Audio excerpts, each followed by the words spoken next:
When I plan my attack, when I plan my attack, I doubt that you're ready. Rhymes like bullets penetrate your zone. One time on the MIC. When I plan my attack, I doubt that you're ready. Rhymes like bullets penetrate your zone. On the MIC. Yeah. White on the track again, PPL is back again, coming for the Patty's twins, cause she the champion. It's the Pantheon Cup we all battle for. When rivals get to scrapping, it's a savage war. This is what we waited for. Finally, y'all, the time is here. Fantasy is back. My favorite fucking time of year. Light your bloods a tie now. PPL is live now. The show where shit gets real, dog. We're all after the pie now. Gino in the jet, he hosts the show, uploading videos. He does it all from A to Z. You like the league to pay the fee or win it all and play for free. Play to be the best or lazy. It's a league of competition. Still the crown, that's the mission. Dog, it's time to get it cracking, plan your moves and start attacking. PPL is back in action, teams get mad, you know what happens. Hate each other, play with passion, build a team with trades and drafting. I think I done said my part, it's time for PPL to start. When I plan my attack, when I plan my attack, I doubt that you're ready. Rhymes like bullets penetrate your zone.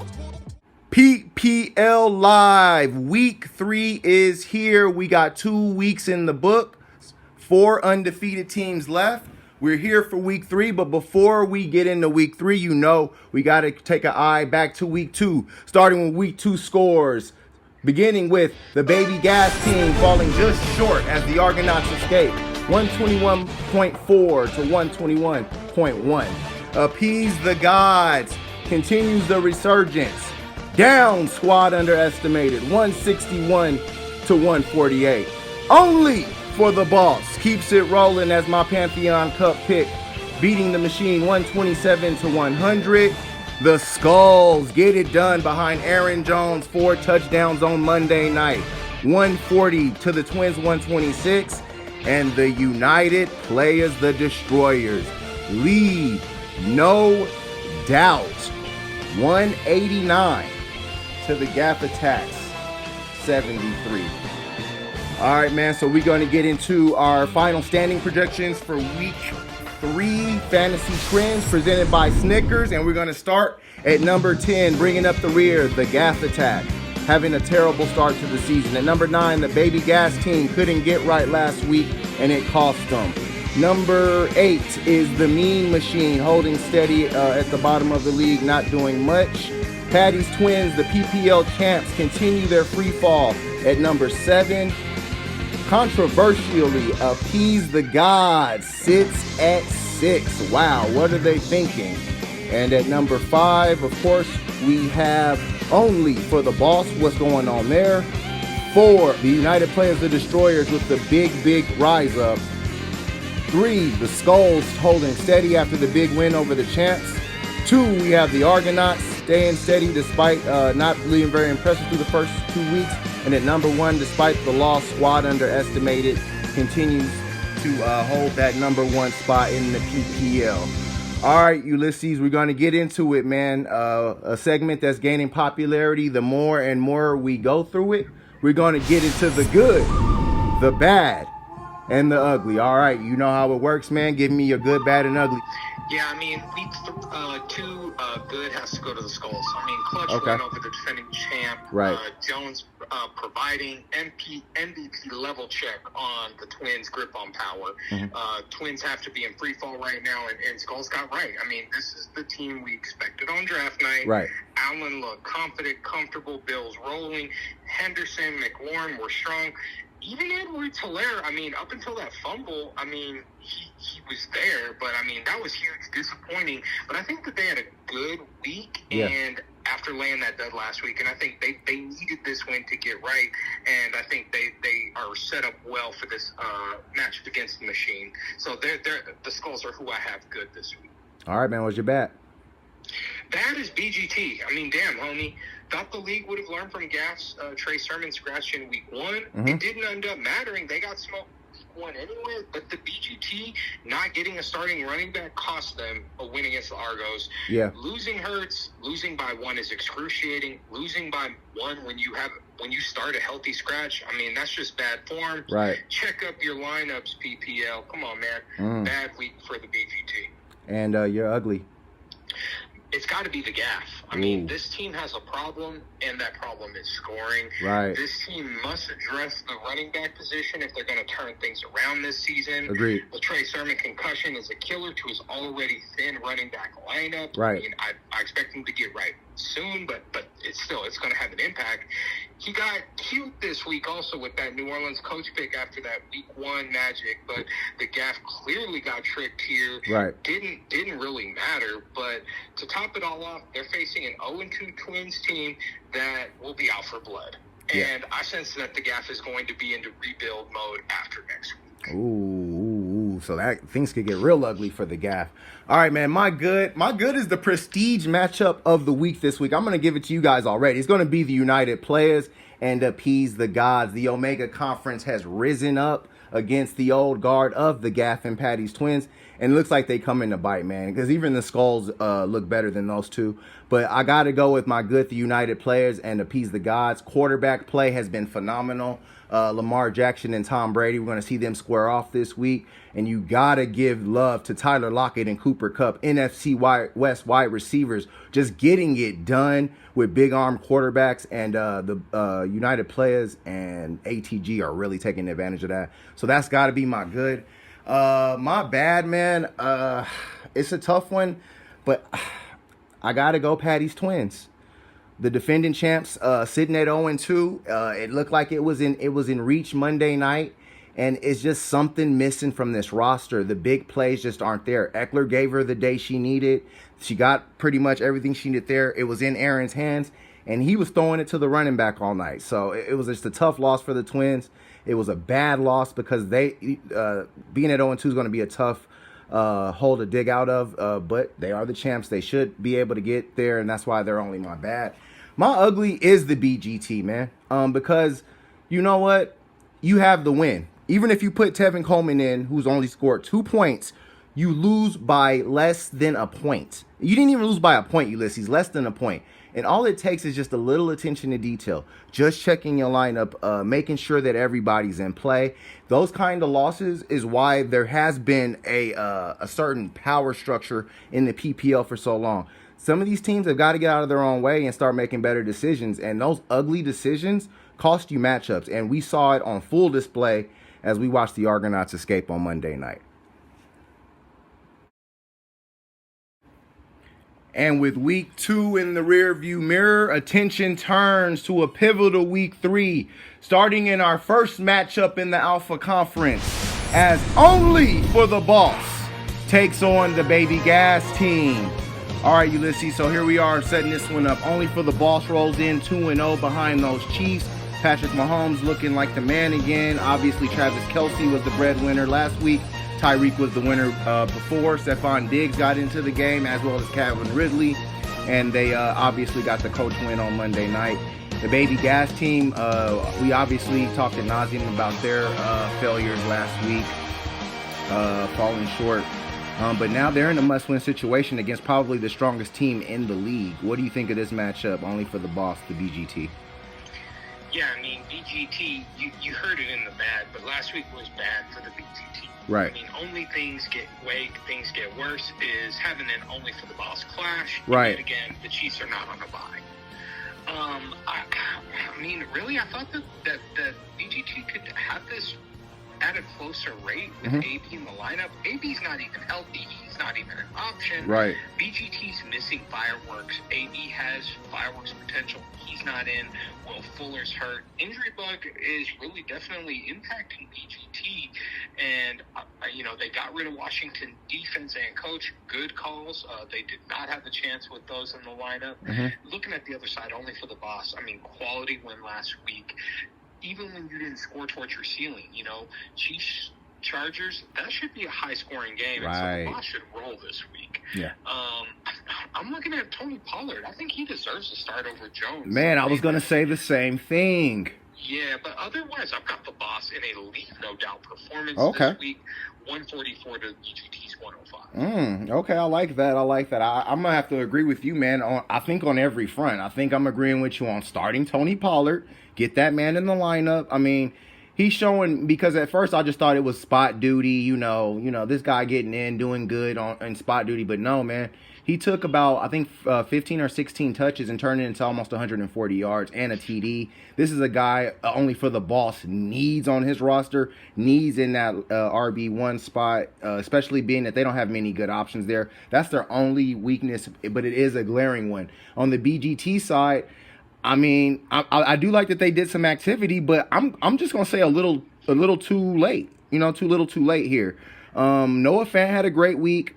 And it was kind of funny because the guys that the BGT traded for in that preseason trade with the Argonauts, they were the guys who really carried him to almost winning. I'm looking at Deontay Johnson, who almost got injured, it looked like, at the end of that game. He's questionable this week, so they got to monitor that. And Julio Jones had a touchdown taken off the board that also wins the BGT that matchup. So it just was a bad week for them, like you said, and I don't think it gets any better. I got only for the boss also in a leave no doubt performance. I think Tony Pollard gets into the lineup, and they win this one at about 149 to the BGT's 112.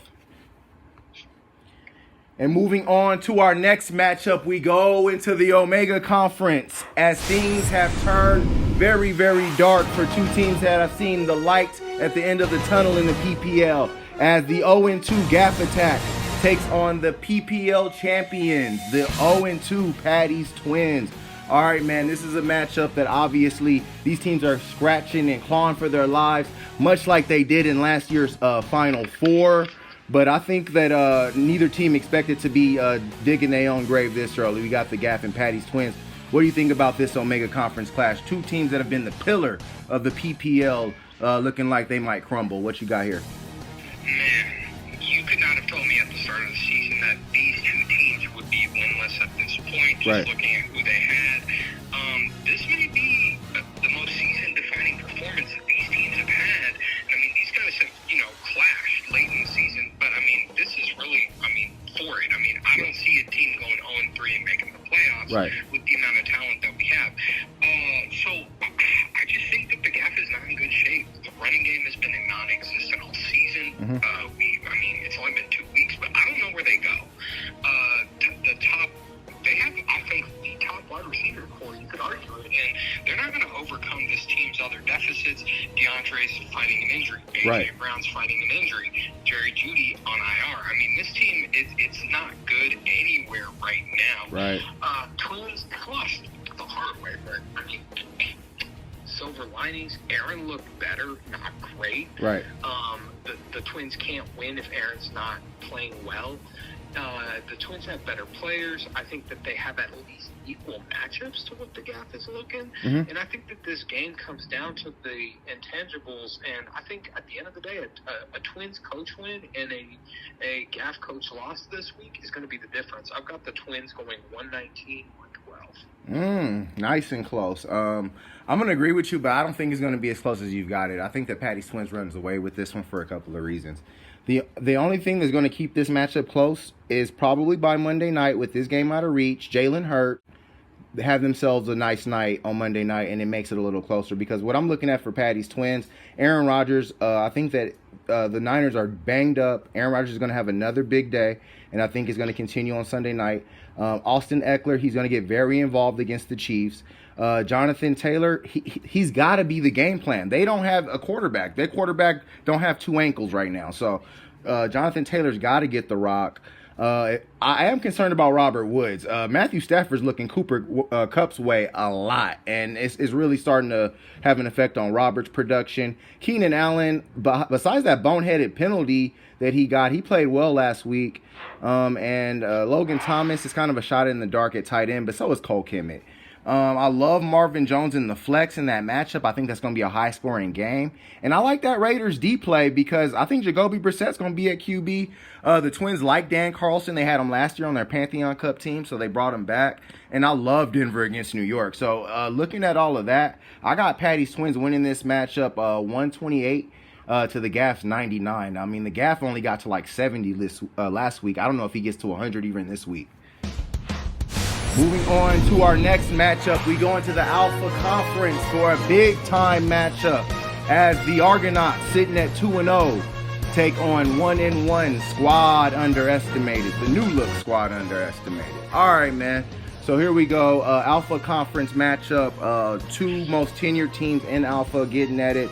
The Argonauts, one would argue they're lucky to be 2-0. Another could argue that, hey, they do what they have to do and they win. On Squad Underestimated side, an impressive start to the season, probably their most impressive start ever. Obviously, we know the circumstances regarding that, but they are still only 1-1. What do you think of this matchup, man? The Argonauts and Squad Underestimated.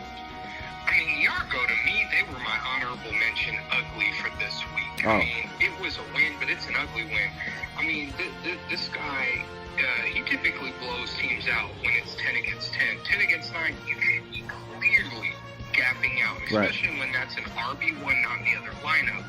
This team is struggling for an identity, and this owner's all about Willie and Joe's, and he's looking to trade. I'm telling you right now, this owner is making calls to other teams. I mean, I'm sure that phones have been ringing the past few weeks, I'm sure, and he's clearly invested in Dak. And I mean, Dak's 6-point performance, I don't think that necessarily wavers with him, because I think that he is going to parlay Zeke's performance last week into a trade. I think he'll be in the lineup this week, but I think Zeke's on the market. The ARGO are a good team, but they haven't really gelled as a unit. And again, I think this team's going to change a lot in the next few weeks. Looking at the other side, I mean, Squad, they clearly felt that loss last week. I was surprised, frankly, that Hollywood wasn't in the lineup just as a check on Lamar, just, as something to maybe slow that down. Right. Would have mattered. Would have won the matchup. I mean, Amari Cooper laid an egg. Yeah, I mean, they got great scoring from Murray, from McCaffrey, Bills D, leaving no doubt on Miami. But, Kamara and Cooper combining for less than 10 is unacceptable. Things get no easier this week going against a hungry ARGO team, again, a team that's struggling for identity. What they have been known for is smashing the aspirations of Alpha Conference teams, and I think they have a clear opportunity to do that.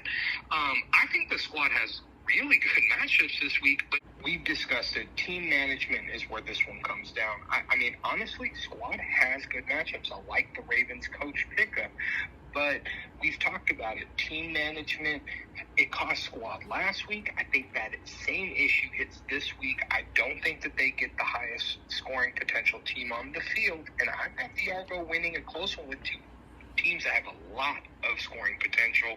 I've got the ARGO going 136 to the Squad's 133. All right, man. I'm going to have to go the other way, man. I'm looking at this matchup, and I'm seeing a Squad Underestimated team that has shown a lot of scoring potential, and I'm seeing an Argonaut team, like you said, struggling for identity. To be fair to the Argonauts, the Baby Gas team gave them a target, and they hit it. I mean, if they played all 10 guys, it's Monday Night Magic like any other thing and an impressive win for the ARGO. The thing that does taint it is the Baby Gas team's ineptitude. I understand that, but a dub is a dub, and I'm sure the Argonauts are happy with it. But, I mean, in the end, when I look at Squad Underestimated, I'm loving McCaffrey against Houston.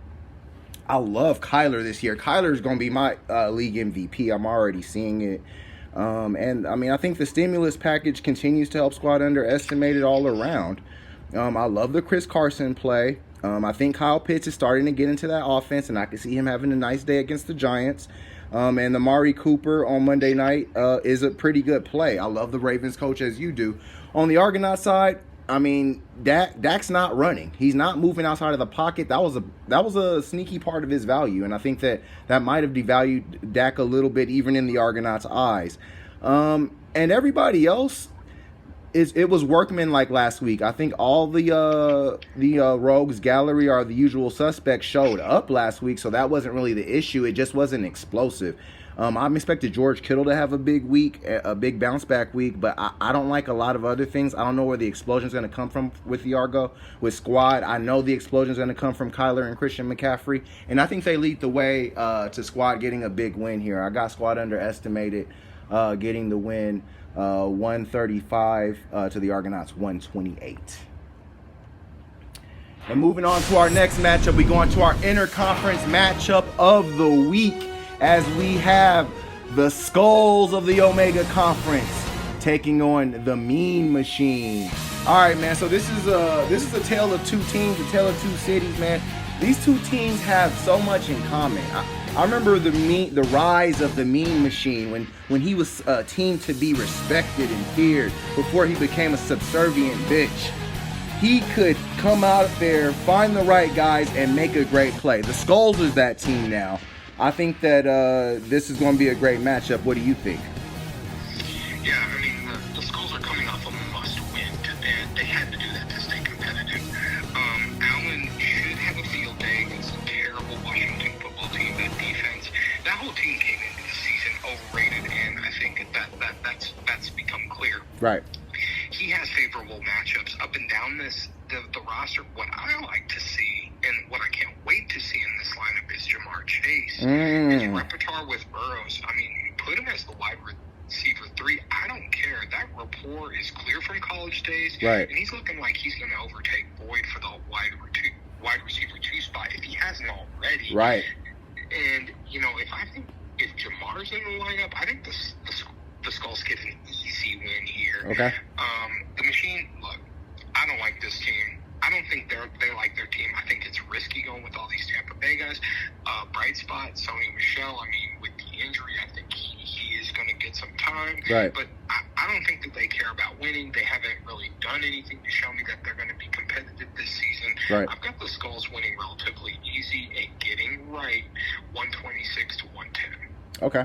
I'm going to agree with you, man. Obviously, I think the Skulls are going to get this W too. Like I said, there's things to still like. I like Justin Herbert. I think it's going to be a shootout, and that could be a big play for him. And Odell Beckham finally does get into the lineup, and that's still his logo. So hopefully that works out for him. On the Skull side, they got to get Clyde Edwards-Helaire out, man. I'm sorry. I know you were trying to be a little nice to him in the good, but Clyde Edwards-Helaire nearly cost the Skulls this matchup. Think about it, man. Clyde Edwards-Helaire is supposed to put that matchup out front for the Skulls.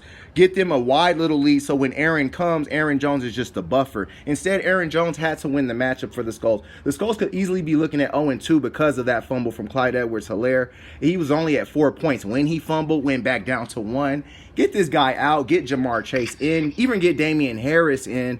He's got a few better options than that. I even like the Cordero Patterson pickup. They're playing him at running back in Atlanta. So, I mean, I like what the Skulls are doing. But that would be the one thing. Clyde Edwards-Helaire really left a bad taste in my mouth, and he does have to be mindful of the situation with Devery Henderson Jr.'s ribs. Other than that, I like the scoring potential. McLaren woke up. I ain't going to say he woke up. I'm going to say a quarterback woke up for him. And obviously, DK Metcalf is still still due for that get dumb game. I got the Skulls in a big win, 130 to the Mean Machines, 112. And now we get into the good of my week 2, the prestige matchup of the week. Omega Conference best in the battle as the United Players, the Destroyers, who left no doubt last week, take on Appease the Gods, the surprise team of high-scoring nature who sits at 2-0 also. All right, man, so this is a big one. Brady and Lamar, Derrick Henry and Joe Mixon. We got Cooper Kupp and Tyler Lockett. Man, it's all over the place. What do you think of this matchup? Huge one for Appease the Gods and United Players. Could be season defining also. Yeah, I mean, I think it's early, but these two teams, this is just a really exciting matchup. I mean, the UP is a team on fire. One of the scariest opening few weeks in PPL history. Right. They would have got just about anybody. He is getting it everywhere right now, and Derrick Henry is a bad man. Yeah. You do not want to be playing against him right now. I gotta pour a little water on this though. Mm-hmm. Their opponents have been bad. Okay. Real bad. When you look at the UP's opponents, they're two games, 155 points. Right. You know, I mean, last week but Ulysses, but to be fair, man, does that matter when you putting up 189 and like 150?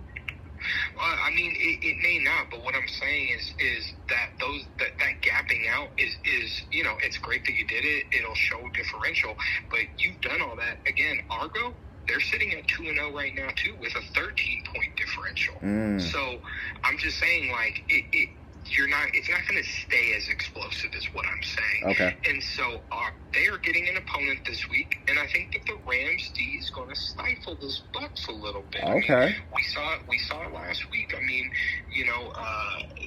that they look top notch, but again, I don't think that they've played a defense as good as the Rams, and the Rams have a very capable offense. I just think that they may be able to get at Tom Brady. Okay. I think that that's really the only way. You're going to have to really put pressure on him and get some hands on him to be effective. Other side, oh my God, Lamar Jackson. Right. Left no doubt in my heart, right, and is a clear front runner for MVP. I don't know why you're talking about Kyler Murray. I mean, that's just silliness right now. I mean, we saw what happened. Head to head. You look at the injuries on this Ravens team and what they were able to do against the team that everybody's fawning over. That was really damn impressive. Right. And the Ravens are going to feed him.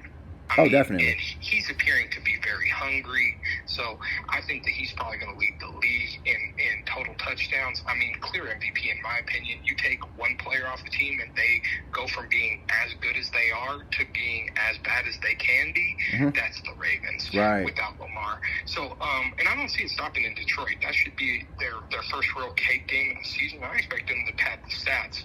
ATG has good matchups. Lockett is benefiting big time from DK getting CB1 coverage. I don't think that really changes. D has been clutch for ATG, and they're getting Jets for a second week in a row with the Broncos. So I've got ATG taking the Omega driver's seat here and giving the UP some that they haven't seen, some good competition.